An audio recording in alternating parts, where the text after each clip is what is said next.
Hello, and welcome to another episode of Boundless Body Radio. I'm your host, Casey Ruff, and today we have another amazing guest to reintroduce to you now. Judy Wolfe is a returning guest on our show. Check out her first appearance in episode 603 of Boundless Body Radio. Judy Wolfe is a certified food addiction counselor and sugar certified and licensed through former podcast guest Bitten Johnson. Judy has been in food addiction recovery for 33 years and free from grains, sugar, starches, and alcohol for over 19 years.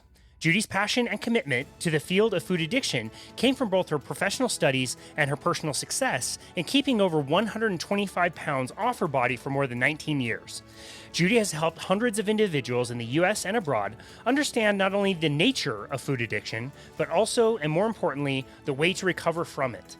Whether underweight or obese, pregnant, or post-weight loss surgery, these individuals have benefited from Judy's practical, no-nonsense, and action-oriented approach. As co-founder of SugarX Global, Judy helped develop a system based on their CARE acronym as the foundation for addicts to grow, recover, and transform. Judy is also active in raising awareness of food addiction for the general public. Judy Wolfe, what an absolute honor it is to welcome you back to Boundless Body Radio. Well, it's good to see you again, Casey. It really is. It's really good. It's super good. You goaded me into coming back.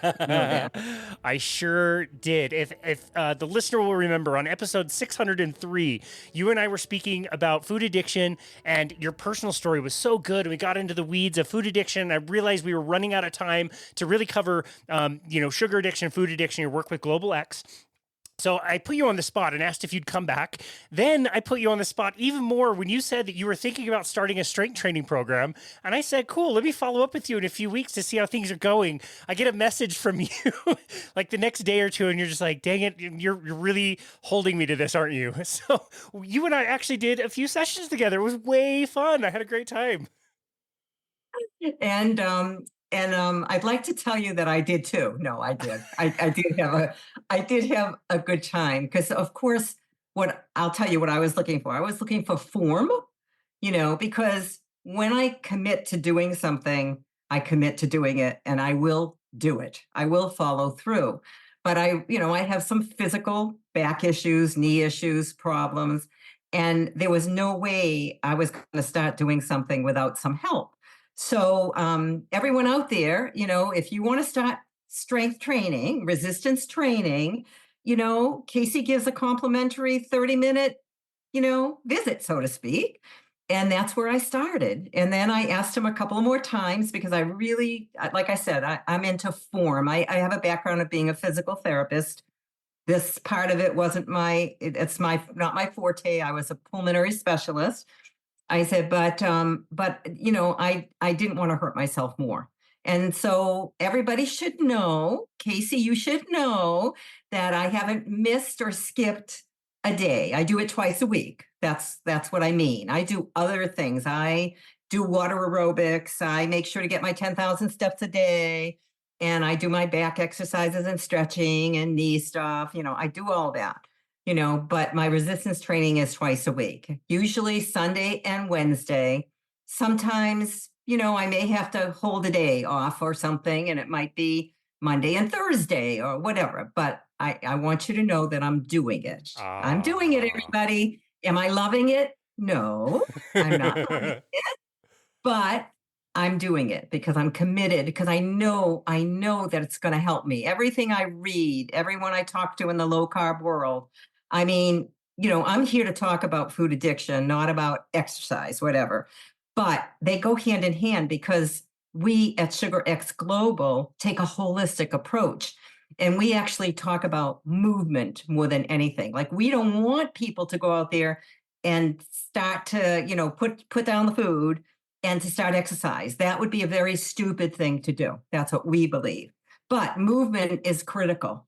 Later you can add on the stuff that I'm doing. You don't do that right away. So anybody out there, if you're listening, don't get too scared. We don't ask you to do everything at once.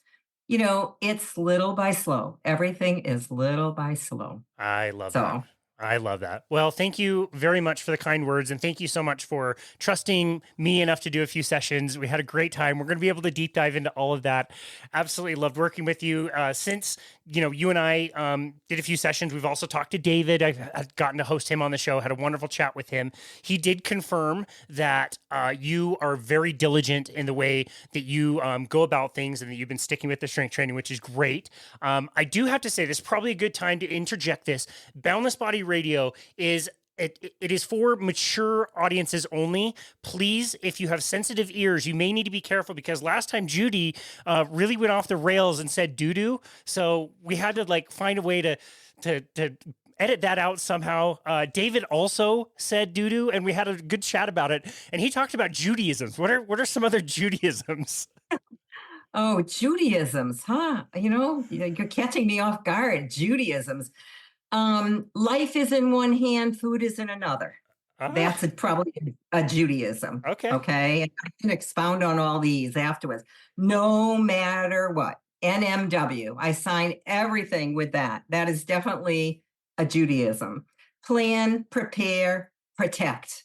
Leave nothing to chance. I mean, that's probably a Judaism. And I'll talk about mush, gush, munch, crunch, sweet, sour. That's a Judaism Yep. because, I couldn't stop eating. I was insatiable, absolutely insatiable that I didn't even know what I wanted. I mean, and I diet, everybody here, folks, understand I dieted my way up to 288 pounds. And what I mean is I was always on a diet from when I was, I hate to say this, I first started Weight Watchers when I was in seventh grade, I mean, so we're talking my whole life, until I figured out that I had a problem with food. Mm, At first, I thought I was a compulsive overeater. Well, folks, I know I'm a down dirty food addict, yeah. but I also see, the compulsive eating is part of the behavior. That to me is behavioral. But I have a substance use disorder, just like an alcoholic or a drug addict, and it's called food for me. And it's anything and everything, almost anything and everything. I don't like liver very much, and I don't like beets for whatever reason. Other than that, anything's game. Mm. Anything's game. So Got it. Well, you shared your story with us last time, which I really appreciated, but I wanted to focus in on one moment because I feel like this could be any of us at any time. You talk about in your history how you ended up losing a bunch of weight, you made some realizations about yourself, and there was one slip, there was one just little slip up that you did not recover from years. And I think about, I mentioned this to David too, like all the people around me that I work with every day, I see every day, they know how I eat and what I do and all that stuff. And they probably know what they need to be doing. Yet so many of them are self-sabotaging, self-harming them, eating foods that literally make them miserable, that make them not think clearly or make their joints hurt. They know if they don't eat those things, they feel way better, yet they still do it. And I just think in your situation, you had one little slip that didn't stop. Can we go to that moment and like what you were yeah. kind of thinking and what happened? Yeah, I'm known, my partner, Anna, who I think you interviewed too, right? She's amazing. Yeah. Um, Calls it the 80-pound cheese curl Yep. because literally I had lost over 100 pounds, kept it off for a couple years, was doing great, doing my program. And in my living room one day with family and friends, I thought I could have one cheese curl. That one cheese curl literally led to an 80-pound bite and 13 years of misery. 13 years where I could not get my peace of mind, my serenity, my food abstinence back. That's what I call it, abstinence. The food, you know, and I could not get that back until for me, I had to weigh and measure my food without exception. I had to give up. I didn't realize grains were killing me, like corn, potato, rices, stuff like that. I didn't realize oatmeal. I was told oatmeal was a great thing, Uncle Sam's, whatever. And I didn't know what I didn't know until I put it down, And in the past 6 years now, I know I can't have sweeteners. Okay. Because I used that. Well, it's probably like a methadone for me, but it worked. It was fine. But, 6 years ago, I gave that up and now I have much more peace. It goes back to cravings. It goes back to cravings, Casey. But I think some people don't even realize they having cravings because they're so used to just eating, eating, eating, eating that you don't realize what's going on. I didn't. I didn't realize.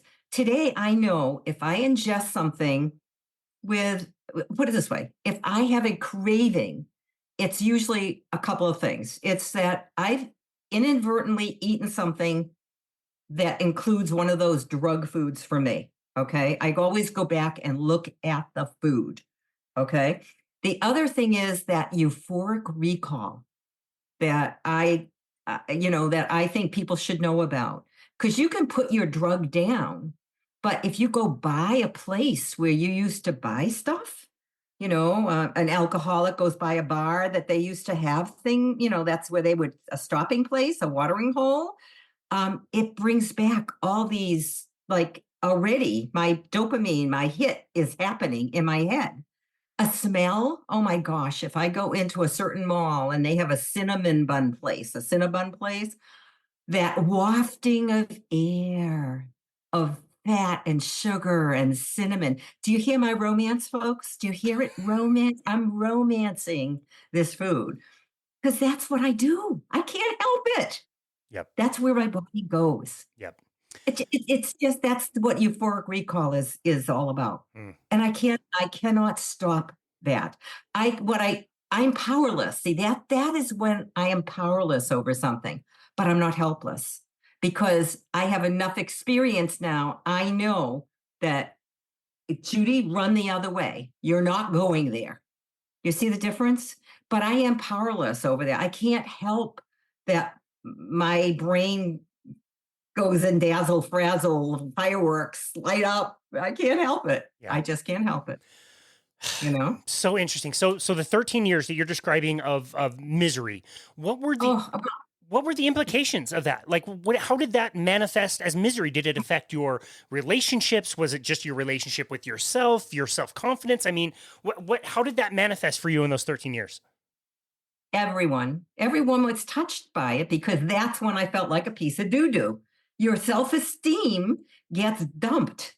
I mean, I was on top of the world looking like, and I mean, I was in a body that I could never have imagined before. Now, understand, folks, I had been in that body before, but for a very brief time. Nothing like what I'm talking about with 2 years of solidly being okay, being out of the food. I wasn't on a diet. I was on like a food plan for a life type of thing until I had the cheese curl. See, there's a big difference. I wasn't yo-yo dieting. All my life, I yo-yo dieting. Every time I diet, I'd gain even more weight the next round, and then I'd be on another diet. I mean, I never felt good about myself. And when you don't feel good about yourself, how can you be present for other people? I mean, my kids, Dave talks about that in his interview. I think I talked about it before that, if I got the pizza one night at this particular place, or if I got the haddock European, I was a different woman. I was a different woman. It would change my personality because I didn't feel good about Judy. If Judy doesn't feel good about Judy, how can I take care of anybody else and be present? Yeah. And it takes away your clarity of mind. It really does. These substances are killing us, I wonder about difficulty in school and certain learning differences. And my kids have learning differences, and I don't even call them disabilities. They're differences. I advocated for them. It may have been what I was feeding them that could have contributed to that also. I think there's certainly genetics involved with that. Don't get me wrong, folks. Okay. I mean, just like I feel genetics are definitely involved with food addiction. Like we are predisposed, it is predestined in our genes. However, we know today that we can change that, right? With epigenetics, right? We can change what the way our mapping is. We can actually change it by our actions and what we do or what we ingest. So that's kind of a little explanation of science for people. I won't go much deeper because I'm not into that. I love that. I think that's a really great way to think about it. I did want to ask you about something we talked about last time, which was like the kind of red light foods, yellow light foods, green light foods. Now, you and I kind of agreed that where we are on our journey, there's no yellow. It's pretty much red or green. The yellow for me leads to wanting the red foods. It's easiest if I just avoid yellow and red and just consider it all red. I'm assuming, since you've worked with so many people, but you also work in with food addiction primarily, that most people that you work with are kind of in that way. Is that correct? Or what has your experience been like working with Um, people? Can most people, some yeah, people moderate? Do they have yellow foods that they can have? if I truly believe that if you are addicted, moderation does not work. Abstinence is key. However, I think there are drug foods, like certain foods that probably 99% of the people who are food addicts need to avoid, like refined sugars, you know, high fructose corn syrups, that kind of, highly processed stuff that our body doesn't recognize as food. It just is a hit. That's what I think it happens. It becomes a hit. But I said there are some people that certain things could be a trigger food. I'll give you an example. I have people who say, a yellow light food to them is nuts. Okay. I mean, like they could have it on their plan, but it creates a problem. Personally, anything, I heard this from Bitten and I love it. Anything I can't cut with a knife and a fork shouldn't go in my body. Okay. And another product is pork rinds because they kind of, they're made for that crunch and munch and gush and mush in your mouth. Those are trigger foods for some people with, they can do okay with them. But they're longing for more. They're longing for more. But so I mean, yeah, people, Casey, if you have someone come to you and they're drinking 2 liter gallons or whatever soda pop, sugar coated, how can you like take everything away from them in their life that doesn't have any sugar? So, you might start and say, well, could you try to just like get rid of the soda, get rid of the pop, eat anything else you want, just to get a start, a head start to see you can even do it? I mean, it's really hard to go cold turkey. I mean, it's what I recommend as the easiest. Rip the band-aid, and then you're just so much better off because you get through a really hard withdrawal. It may be 6 days, 4 days, 6 days. It could be 3 weeks for some people. And then there's that euphoric recall and the other stuff that keeps coming down the road. But, if you keep hanging on to your drug, to me, you're just going back. I call it the withdrawal loop. Like everybody I know, well, not everybody, lots of people I know in my program, on our platform, every 6 or 7 days they pick up. Well, I call that the withdrawal loop. They just not getting through withdrawal. They're in continuous use. That might sound awful to somebody, like, oh my gosh, I've given up, and I'm in continued use. Well, yeah, because you're not getting out of that withdrawal loop, and it puts you back to day one. I don't mean day one like punitively, but I mean day one where now the dopamine hit is back. You're looking for the brighter, shinier things in your life. And, it's starting all over to day one of withdrawal. That's what I'm talking about. Yeah. So I don't know if that explains, but I mean, there are drug foods, and then there are some are trigger foods to different people. And I think sometimes people look at those as their yellow foods, right? And personally, I can't have yellow foods because they lead me, I can't stop obsessing. I mean, this is the difference between harmful use and addiction. I can't stop obsessing and compulsing about when I'm going to get my next potato chip or whatever it is. Okay. My next, which is a hit for me. Okay. I mean, that's my hit. So, why go there? I don't want to go there. Yeah. I like peace and calm. and serenity, because we talked about before how it affects other people. Well, if I'm peaceful and I'm calm, I can deal with anyone or anything. I mean, no matter what is where I talk about no matter what. I don't mean just the food, no matter what, I'm not going to eat this or I'm not going to eat that. But no matter what, I'm not going to lose my cool. Okay. No matter what, I'm not going to go lash out at somebody and react in a situation. I've learned to respond, which is very different than reacting. You see? So that's where my Judaism of no matter what comes in. I mean, a lot of programs use that term. It's not copyrighted, at all, but it's everybody knows that's part of me because I sign literally. Casey, you've gotten emails from me. How do I end it? Every time. Every time. NMW, Yep. right? Every time. Yep. Every time. It's like some people, it's just so funny.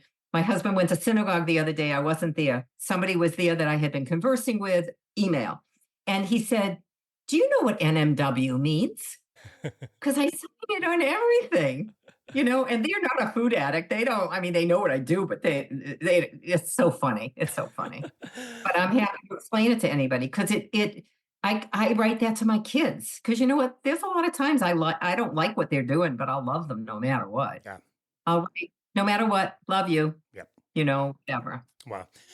Okay, that was a really good segue for something else I wanted to ask you about. Last time we mentioned bliss points and what that is. What you're talking about, how difficult it is, the cravings.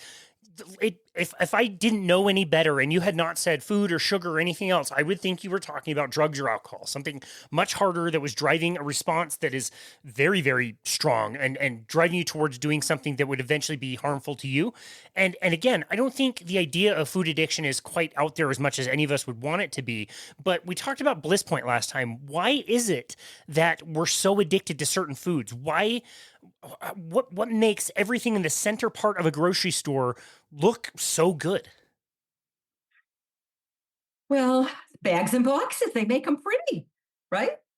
I mean, right. I mean, on the outside, if you take a kid down a cereal aisle, okay? I mean, I don't go down cereal aisles, but once in a while I have to cut through the store to get to something I forgot, okay? And you look at all the bright shiny colors on packages and you know what I mean? Like the foil, the and the toys and all that stuff, you know what I mean? Like puzzles on the outside or what kid wouldn't want to look at that to get to what's inside, right? And the bliss point refers to, generally speaking, the exact amount of fat, salt, sugar, that unami together that makes a tsunami, that you really want to eat it and you can't stop. And there's a great flick out that we use and we teach. And it's about the bliss point. And it's this gentleman, and I just think of him and I cringe. I cringe because he'll talk about, oh, like Prego products. There are like 50 billion now. There used to only be one or two, right? And now they're literally, I mean, he's been a creator of that, I believe. And that's using the bliss point to get a certain taste so that you want more and more and more. And he says, oh, it's not addiction. It's about it tastes good. And he does it with a sneer and a snicker. I mean, he's making a bundle. Do you realize that people are, I mean, we have food engineers out there who are engineering our brains. That's right. They're engineering our brains and they get paid thousands of dollars to do that. Yep. To hijack us, to hijack our brains. Yep. And I think of my heart still goes out to the kids. I can't help it, Casey, because I don't know about you, but I see more and more toddlers, young kids, 3, 4, 5, who are obese. I mean, overweight. Now, understand everybody, just because you're overweight or obese does not mean you're a food addict. Absolutely not. There are certain cultures, you can be metabolically healthy inside, and look heavy on the outside and be absolutely fine. You'll never get diabetes. You'll never have a problem. You agree with me? I mean, right? There's people like that. Yep. But but when you see these kids now, and this is a fight that Dr. Robert Lustig is talking about all the time in his books. His last book was Metabolical. Is 5-year-olds with fatty liver disease. Fatty liver disease. Non-alcoholic. They're not eating alcohol. They're eating sugar. They're eating highly processed foods. My heart breaks because I was one of those kids who's a food addict young. Didn't know it, of course. You know, I see one of my grandchildren right now is going to be a food addict. I can, Mm. by the behavior I see, the seeking behavior that I see, and there's nothing you can do about it. Yeah. Once you introduce the drug in your body, if you are kind of predisposed to that, then that is a setup to having a problem. And that's what I believe kids are being given all these foods that are, made to the bliss point plus. How can they not? You know, and I think even if you're not predisposed to it, I wonder what's really happening in our bodies now because our bodies don't understand how to process food. Right. I mean, highly ultra processed food. I mean, understand milk is processed. Yep. I mean, you do realize that, but so I don't want to get people to understand terminology, but I'm talking about the ultra processed foods. I have a family member that says they're doing keto. Keto to me means 100 things to 100 different people. Sure. I mean, if you're a person who has who's a food addict, you might be a food addict, I think is a food addict, if you're eating keto treats, they're processed, they're highly processed foods. I don't ingest stuff like that. I mean, I'm a person that has, vegetables, a protein, and cooked vegetables and uncooked vegetables, and that's about it because even fruit kicks me off. Okay, once in a while, I might have a few blueberries, but I have to tell you folks, I want more. Yep. And as soon as I eat something that I want more of, I have to be very, very careful, Yep.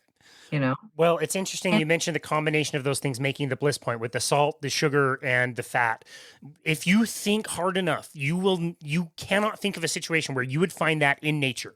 You don't get donuts and pizzas and burritos and all these amazing foods in nature. That is a the closest combination. thing, the closest thing we get to that is a nut, Yep. I want to say. Yep. Okay, is a nut.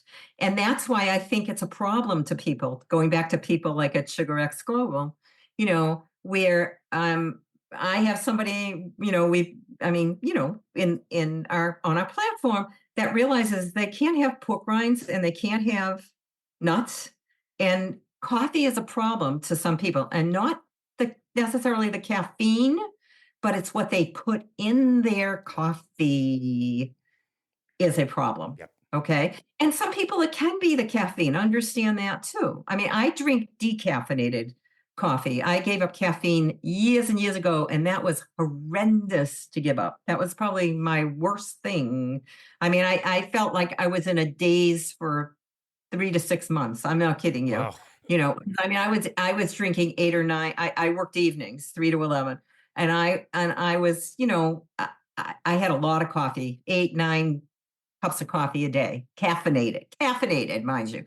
So when I went off of it unexpectedly, it was one of those unexpected things too. Um, I suffered. I really suffered. Yeah. So I understand, Yeah. So, Wow. so it's different, each of our bodies, that's the one thing at Sugar X Global we talk about is each body is a different chemical factory. We don't tell people what to eat. We do now, which we didn't even start out with, but we do have like an elimination plan now, get out of the food program that you can go to our website. I think it's $27 if you're interested in it. And it's like an elimination. And then after 21 to 28 days, you literally start adding like 5 grams of carb at a time. And you really watch how your body responds, because that's what makes the difference. Do you start obsessing about it? I've had people, like go off of fruit because we don't recommend fruit during that time and just come back and have a blueberry and say, "Oh my God, I didn't realize what this did to me." I had a woman from Mexico um, who who wanted to have beans in the worst way, and so when she started to, she did the elimination thing. She did great, and then she decided she really wanted to have beans, so she had a very small portion of beans. And you know what she said? She would never eat them again. She got bloated. It made her ill. It made Wow. her ill. I mean, this is her culture. Her culture. I mean, she wanted to get back, and I understood that. And I said, well, all you can do is try. We don't tell people don't do it, try. And she came back and told us in a group, like, I will never do that again. Wow. It's amazing. So we have that available to people. I mean, we work with people with it at Casey, because everybody comes where we all come from different places and spaces and different sizes, different shapes. We have anorectics, we have, binge eaters, whatever. It's the obsession and the compulsion that makes you the addict. Mm. Wanting the brighter, the shinier, the more, the better. Yep. That's what people want. Got it. Yeah, And that's so helpful. What an amazing tool for somebody. I want to take some of that practical information and especially like the PPP acronym, and I want to time travel magically back to that time when you had the cheese curl. Now, if I told you at that time, hey, Judy, this is going to kick off a 13-year event of you being miserable, you probably would have said, oh, wow, thanks, dude from the future. I appreciate it. I'm probably not going to have the cheese curl. But in the moment, it's just, I'm just going to have this one. And that's a really rational thing. So using something like, what you know now, the PPP system, like how would you have coached yourself in that situation when it's like, it's just one cheese curl?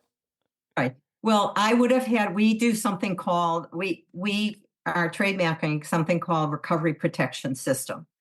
And our RP system involves a cue, a custom, and a consequence.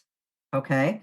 And I know Dave talked about the trigger free triangle on his thing, but on that card, like I would have a card that said, you know, have one.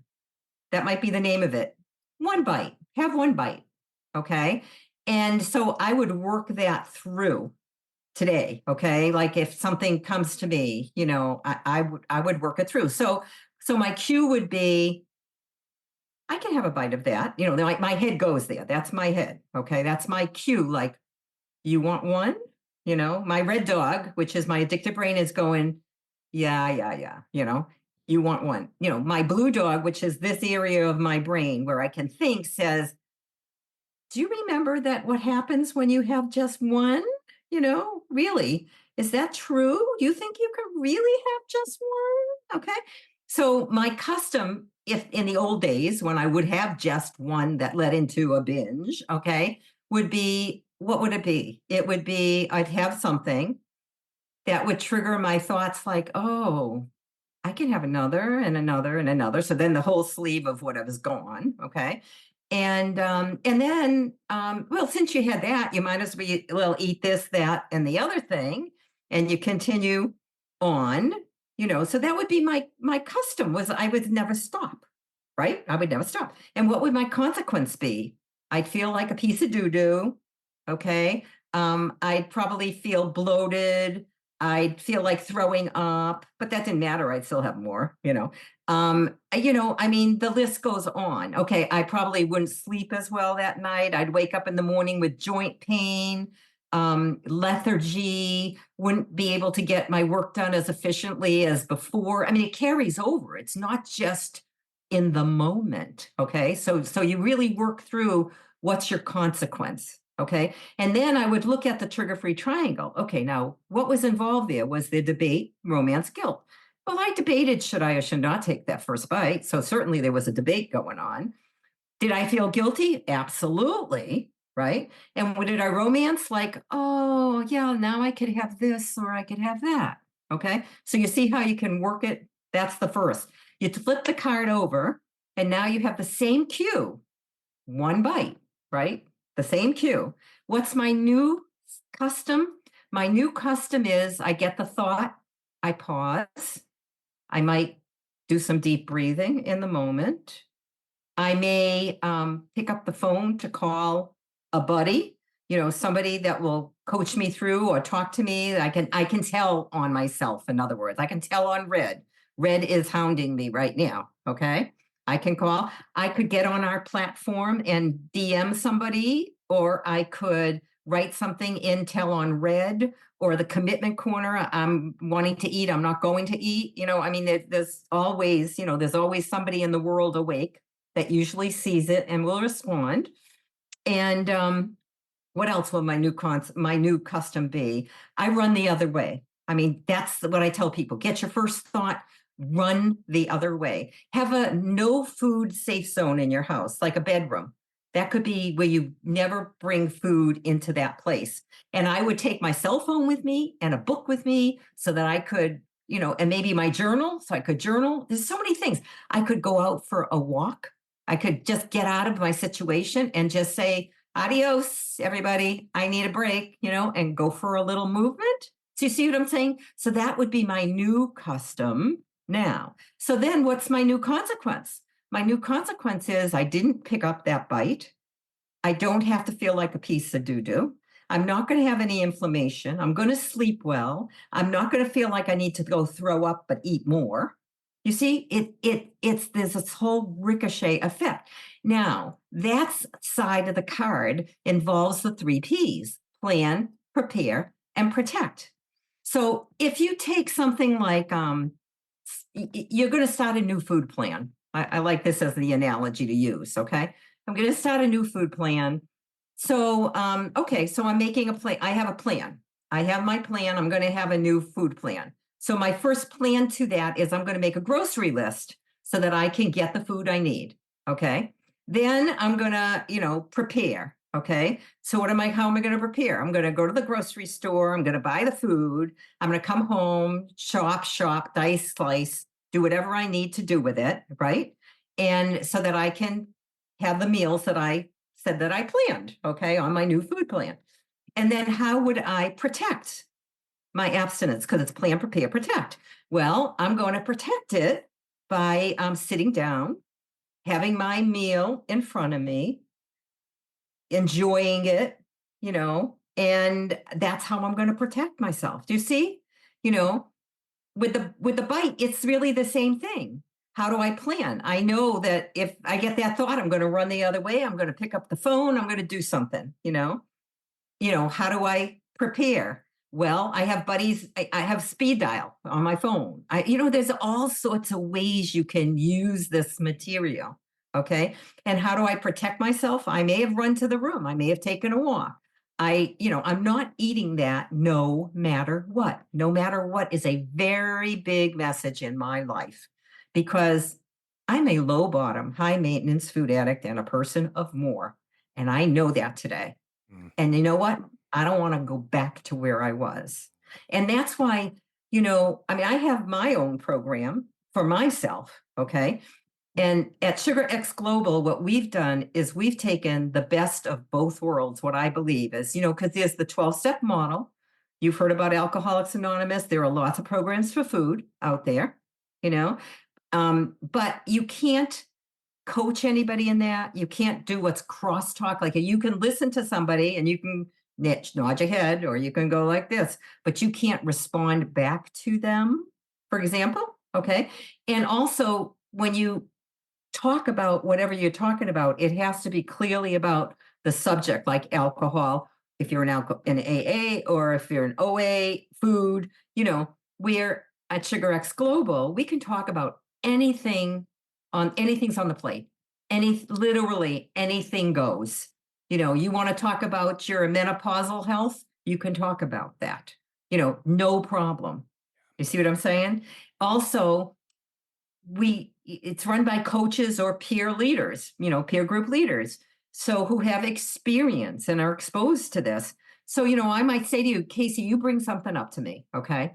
And meanwhile, it's Joe's over there, deepest, darkest secret. But he would never mention that. But you mention it. And I'll say, Casey, you want to talk about it? because I asked you, do you want me to coach you? I mean, you brought it up. So obviously you probably do, but I kind of get permission because I don't want to overstep my bounds. And meanwhile, Joe's over there at the seat of his pants, listening to everything we are talking about because he knows now there's someone else out there that has the same problem. Mm. And there's a solution. There might be a solution. There, like this is not to be shamed or feel guilty about because shame and shame is intrinsic. It's so deep. It holds me back in certain things. I'm working on myself all the time, Casey. I'm not cured. My addiction's never going away. That's what we believe. We can put it in remission. We can lie Red Dog down and kennel him, but he's going to pop up every once in a while. I acknowledge my Red Dog every day. The first thing I say when I wake up is, how am I going to remain abstinent today? Mm. That's my first thought. Now everybody out there, you might think that I have a boring life and if that's all I think about. I don't. I have a much better life now with my rigidity, with my food and my boundaries, because I get to live life in between. Because you have to understand that every moment before, all I thought about was my next fix, my next taste, munch, munch, push, push. And it's what I just said to you. That's what it's about. And so we deep dive into this stuff with people where they want to deep dive. That's what we do. And the beautiful thing at Sugar X is that the three of us, Dave, Anna, and myself, I mean, I'm the old bag. I'm the kind of the old lady. Dave's a young man. No, I mean, what, 36, he'll be 37. Anna's, between the two of us, she's, in her later 50s. And we also come from different places and spaces, each one of us. So we bring something different to the table. And you get choices because, if you don't like me, you can go to a meeting that David's running or, Dave's running or one that's Anna's running. And also we have so much on our platform. People don't, it would take you days to get through. We have inspirational music. I mean, we have book reviews. We have little tidbits. We've done challenges, like 5-day challenges that ran for like, an hour and a half, 2 hours. We've broken those into little pieces and segments so people can go and watch that. I do a corner called the 3 Ps where I do like a, maybe 4 to 6 minute video and I discuss 3 Ps. Like I started with plan, prepare, and protect, but I've done things like poof, pizzazz, pajamas. And I relate that to recovery with abstinence. I relate that to food addiction somehow. And it's great. Like if you're feeling like funky and, you can't sleep or something, you could go and listen to a 3 Ps for 5 or 6 minutes and to get a boost because another addict's talking to you about addiction, who gets it. And that's the other thing. Anna, Dave, and I get it because we happen to all be addicts, but we all have different backgrounds. I mean, Anna's a primal health coach, she and I met through HMA, which is holistic medicine for addiction from Bitten Johnson. That's how I met Anna, I mean, so, like, and it's just amazing because I haven't met her yet in person. Never. Wow. I've never met her. Dave has. I've never yet met her in person. I thought I was going to go to England in May for the symposium, but I'm not going to be able to go. Oh, dang. Because of some, health reasons in my home. So I don't feel comfortable leaving here for the time. So I thought I was going to meet her actually in England because she is going to represent us for sure. Oh, very cool. That's great. But I'll be there virtually. I mean, I'm gonna definitely, anybody out there interested in food addiction, check out I can't think of the exact name of it, Casey, but the point is it's on May 19th, I think, if that's a Friday. Okay. And it's just before the public health collaborative that England puts on. It's in the same area. And it's a day of people just talking about food addiction and trying to come up with a consensus of what should it be called. Because sugar addiction, food addiction, highly processed food addiction. It's all hedonic. I mean, there's all different, who knows? And really the greats, the literally greats are going to speak there, but mostly like the scientists and the doctors, like Robert Lustig will be there, Vera Tarman will be there. I mean, the greats, That's awesome. the really cool people. So anyway, so David said this once, and I loved it, and it has to do with Sugar X Global. Going back to that, is he said we're really a one-stop shop. We have everything you can need. You know, um, it's a subscription model. There's different alternatives. We have higher level programs. We now have 3 levels of programming. You know, come to Circle, which is the first level, and then you learn and then see what you might want to do later. Then we have something called Recovery Accelerator, which I am teaching right now. And it's a deep dive into your behaviors because we addicts have a certain personality. Like when you come in, the food is 90 to 100% of your problem. Okay, that's the fact. And I understand that. We want to lose weight, we want to feel good, we want to get health, okay? But once the food is down and you figure that out, it's only 10% of the problem. Then 90% of you is left, okay? And you got to, through education and connection, you've got to deal and deep dive into yourself and your behaviors of what made you tick, what do you want to change? Who are you really? I mean, I still work on that. And so that's that's an 18-week special program, higher level. Definitely costs more, but it's a deep dive and we only allow 20 people in that. And now we've just started people who have graduated from that, finished that, who wanted more, want to be their even best selves, like even better. They're doing high performance coaching with Anna now. We just started a group for that. So it's kind of cool, because it's so amazing to watch people grow, Yeah, recover, and transform. It is just absolutely amazing. that's so cool. It like serves my heart. I mean, I'm here to Dave, Anna, and I truly we went into this, and our main goal was to eliminate the shame, the guilt, and the stigma of addiction, because it should be a common word. There's nothing wrong with being an addict. You don't have to call yourself an addict. You can say, I have an addiction problem. I don't care what you want. You do what you want. I call myself a food addict because I know deep down that's truly who I am. That's my first base. You know, does that hold me back? No, I went back to school because of it, I think. If anything, I mean, because I got the food down, I had clarity of mind, I could go back to school and get educated again.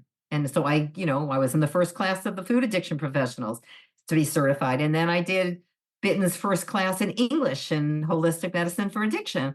I mean, if anybody told me I would be here today, I'd look at you and laugh, guffaw. I would, you know, I wouldn't believe you, and here I am, you know, creating a business. We created a business from nothing, from what our beliefs were and what we were taught and what we lived and how hard it was being an addict. And we hand it to everybody on a silver platter, literally our experience. And we do it in a fun, likable way. I mean, am I morose? Am I boring? I don't think so. Absolutely You know? not. And I work on myself every day, whether it be through exercise, whether it be, writing my food plan down, making sure I have the food prepared. I do all, you know what I mean? Like I don't ask anybody to do anything that I haven't done before, pretty Perfect. much. Well, You know? now it sounds like you can ask people to do strength training. Speaking of exercise, tell us Well, tell us like I about the said, process of strength training. yeah, like I said, is that initially we would never tell anyone to do that. But I'll give you an example of a woman we have. She didn't realize that addiction was a brain disease. Okay, she really didn't until she came to one of our challenges And she thought it was a moral issue. And this is a devout person, a prayerful, devout person. Okay. And quite overweight, could barely move. I mean, she'd just be in the chair and, maybe she'd move with a walker. She started walking with her granddaughter, like little by slow, inching in her driveway first or whatever. Anyway, she went on, I can't even remember how long a hike. I mean, rested and was able to make it back. I mean, it blew her mind away. We get into talk. We actually talk because of Anna's experience with primal health and stuff about strength training and doing, strength by body by science, or Dr. Ben's, which is the book that I have. I forget what it's called, something in 15 minutes or something, because I met him at Low Carb and I really like the guy, and I'm still reading that book. But the point is you don't start stuff like this right away. You really don't. Like this woman I was talking about, she wants to be able to get off the floor without holding on. She's been doing squats, first starting with a chair. I mean, getting up off of a chair. I mean, I know I started getting up off of a chair with 2 huge styrofoam blocks. Okay. Now I do 15 getting off of a chair with nothing and I'm bored. You know what I mean? Like everything's little by slow, folks, like we don't ask you to do that. These are people who want to do this because they're losing weight. They're feeling healthier. They're getting back into their lives and want more and want more. So that's where exercise comes in. Like we talk about gentle movement to begin with, getting out in nature. Let's get that oxytocin going. Let's get the vitamin D flowing. Let's use, like, we're into a holistic approach. If you want to go to a program that's going to rah you and motivate you, we are not the right place. You've got to want it, and we'll help with the momentum. We'll get you going, okay, in the right direction, but you got to want to do it. I can't make anyone do anything. That's my belief, okay? Just like I can't change you, Casey, and you can't change me. I can't change my kids. I can't change anybody in my life. I can change my perception of them. I can change how I feel about them. I can change myself to accept them, but I can't change you. Yep. Okay? Yep. Well, specifically with the strength training, a lot of people have barriers and excuse is probably a little bit strong of a word, but we tell ourselves things to keep us from progressing and doing things that we think are going to be uncomfortable. So, what was it like for you personally to realize I can strength train? I don't need a ton of equipment. I also don't need tons of time. I understand that this 15 minutes is going to be very uncomfortable, but everybody thinks like, oh, I need to join a gym, or I need to buy a whole bunch of stuff, or I need to dedicate an hour a day, 7 days a week, or whatever. Like what things kind of surprised you about strength training? I'll speak to that because I kept hearing Dr. Ben say in his lectures that I went to, that I had gone to, that you only need 15 minutes twice a week. Well, I heard that and I was like, oh, well, maybe I could do that. I mean, that was my first catch, the first hook, so to speak. And then and I mean, and I know that I will be healthier and age more healthfully. I mean, I know some of the science, I hear it enough. You hear it. You can't help but hear it. I mean, movement is helpful. This is a very specific type of movement, because you got to really, you got to tire your muscle out. And I hate pain. I mean, I told you that, and I knew it was going to be painful, and I knew I wasn't going to like it. But I'm doing it, folks, because I know the benefits are going to outweigh the 15 minutes of agony I might have twice a week. And it's really not agony. I need to say that too. It's really not, because maybe I'm not going to my limit, but I don't even think you're supposed to, because you told me go to an 8 out of a 10. Don't even go to, I'm not trying to crush myself here, and sometimes because I haven't figured it all out yet, it takes me longer. I should only be doing each exercise about a minute and a half, 2 minutes. Sometimes I know that I'm doing 3 because I haven't figured out like everything yet. You know what I mean? But what I like, and which is why I went to Casey, because I have a gym. I have wonderful people. My husband sees a trainer. I've seen somebody before, I mean, I'm not talking about PTs. I've done that too, but I'm talking about trainers. Okay. And I decided I really wanted to do it in my home, which is why I asked Casey to help me because I wanted him to see my setup, my layout, so that when I do it on my own, see, I don't want to run to a gym. I already go swimming at least 3 times a week. I mean, it's available to me, but I don't have the time, folks. I'm very busy. I work full time. I have grandchildren. I have a husband with issues. Here I am with you on a podcast. I mean, I'm busy. So, for me, to not leave my home and just say, okay, I'm going to go do my resistance training now, hun, I'll tell my husband. And I shut the door on my equipment, because I need the door for that, and I do it, it's done. I mean, it's not bad. Just so you know, folks, it's not bad. And I know that this is going to lead to my being stronger, my bones healthier, my muscles stronger. Okay. And I'm going to protect myself with age as I age. I'm already eating well. I know that, but food isn't the only thing, which is why I said, we haven't even talked about sleep. I mean, we talk about sleep on our platform. It's so important. We talk about meditation. We talk about prayer, if that's for you. I get up and I have my routine and it takes me a long time. But when I don't do it, I don't feel right.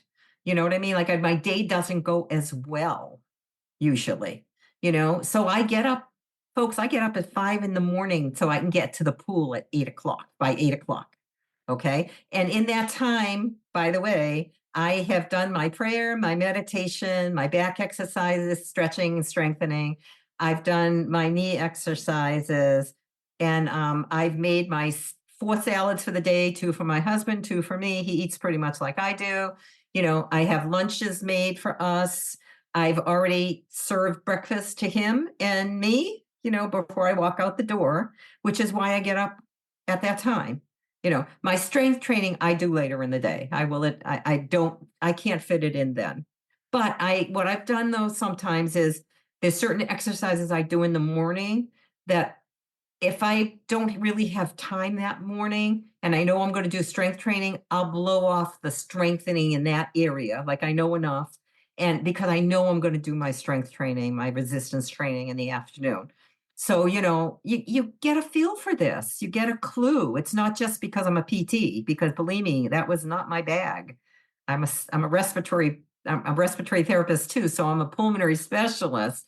So exercise wasn't my thing, so to speak. Getting people off ventilators was my thing, that kind of thing where you certainly involve exercise too. You've got Sure. to, Sure. you to be able to use the oxygen well in your body so that you can breathe. Yep. I mean, there's so many layers to this. But I don't know. Did I answer your question? I mean, you don't have to be a rocket scientist to do this strength training thing. And like I love seeing people like this woman I was talking about, like she asks me now how my strength training is going. Like like it's so cool in our platform, Casey, because people care about us because they know we really care about them. And they in turn care about us. And we're real people. I talk about, I don't want to do this, but I'm going to do it. And I got goaded into this and blah, blah, blah, blah, blah. It's hysterical. It's hysterical. Like that's the kind of relationship we have on our platform. I love it. So anyway, I love it. I the people we serve. I do. I love food addicts, sugar addicts. I don't care what kind of addict you are. We have magical brains. That's what Bitten always talks about. We're the ones that, we're going to remember where those berries were. If we were in the primal caveman days, we're the ones that would have remembered, oh, we're going by such and such. We could get some berries or some nuts, or, we're getting low in food. We better go out and, get that saber-toothed tiger or whatever. I mean, we are the ones, we are the ones that would be out there saving everybody. Yep. Okay. Yep. Absolutely. But we got to save ourselves first. Yep. And that's a problem with addicts is they're people pleasers. They give themselves away. This is part of the personality. And we help people learn that you got to be number one. I love it. Well, I'm so proud of you for demonstrating that, not only with your food addiction, but also with starting strength training. Super proud that you've kept it up. This has been such a fun conversation. I love chatting with you and I love your energy. You're definitely not a low energy person. I can tell you that for sure. Love where this conversation went. I hope this is very hopeful and helpful for people and they've gotten plenty of practical tips from this because it is very, very difficult out there. And the thought of doing crazy hard workouts or eating a certain way that feels really restrictive at first, understanding that those are things that are going to lead to your freedom. They feel restrictive, but they're actually just the opposite. I think is so important. And your story is such a wonderful example of that. Judy, where would you like people to go to find you and connect with you and your work? Okay. So if you go to sugarxglobal.com, we have a very crummy website right now. We are rebuilding it. Okay. However, okay, there you can find free your Crush Your Cravings in 3 Simple Steps. Okay. A booklet. All right. The other thing you might be interested in is that we have a Craving Crusher skills manual. So you can see, I didn't even talk about all the tools we have. And I don't like to call them worksheets. We actually call them growth sheets. That you can, this gives you an example. It's for $7. I mean, that's all it costs is $7 to get that, to give you an example of a taste of what we have. If you're interested in getting out of the food and that's all right now, go. It's $27, I think, on the website to get out of the food system. I did a stay out of the food system, which is kind of an after to that, of how, once you stop, how do you stay stopped? That's available in Evergreen. In other words, it's a video, little, blurbs that you can take it in and progress as you want. If you want to reach me personally, go to hello@sugarxglobal.com. Attention, Judy. Oh, and I didn't tell you, book a free call with us. Anna, Dave, or me will, it's kind of like whoever's available for the time that you choose, okay, on Calendly, a 15-minute breakthrough call just to tell us where you're at or questions you might want answered. We are not hard sell people at all. It's not a call to sell you anything. It's a call to answer your questions and maybe we're the right fit for you. And then maybe you'll come back and talk to me again. You know what I mean? That kind of thing.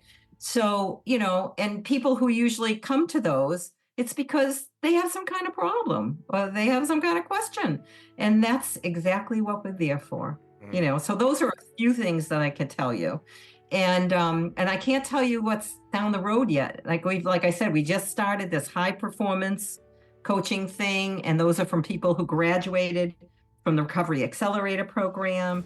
And, but we have our basic Circle membership, which gets you on our platform, gets you to all the groups that we run. And there's about, I want to say, between 12 and 15 a week. If you want to check us out, Dave runs a free group at 4 p.m. Thursdays afternoons, Eastern time. Okay. And I think that, if you want to find out about that, maybe go and sign up for the free Crush Your Cravings thing. We'll have your email and you'll get a notification about that. But I mean, we do have one group that's free for around the world. Anybody can come. Amazing. It's a lot of fun, so it gives you a taste of us and who we are. Plus we help people that, we have people in other programs who come, and that's okay. Yeah. That's okay. We don't care. We don't care. The more the merrier. Love it. One addict serving another addict does more than anything, because what we talk about having a bottle, Casey, and there's a label on the outside and the addict's in the inside. We can't read our own label. We can't. We need another person on the outside, another addict, to tell us what's going on. Yeah. It's a really good analogy. It's a really good analogy. That's the kind of stuff we do. I mean, we do. I'm telling you, we do lots of great stuff. Yep. I love your and work. we have so much fun. We have so much fun. Yeah. Can definitely tell. like, I was so grateful to be able to interview all three of you and get all of your individual flavors and all of this. And yeah, you guys do offer so much. There's so much out there. On our end, for sure, we will pay you a commission. If anybody signs up for personal training with me, I will send you a check for $20 every time. I do appreciate the kind words, and thank you so much for sharing your experiences with that. I think that will be very helpful for people. And Judy, it's always just such a joy to chat with you. Thank you so very much for all of your amazing work, and thank you for taking time out of your busy life to be on our show today. We really appreciate you. And thank you for having me again and goading me to start. I probably still would be stuck if you hadn't goaded me to start. Good. Remember that, folks. You just need, to get the momentum going. That's what you need. Yep. I love that. Well, thank you again, Judy, for appearing on our show today. We just really, really appreciate you. And this has been another episode of Boundless Body Radio.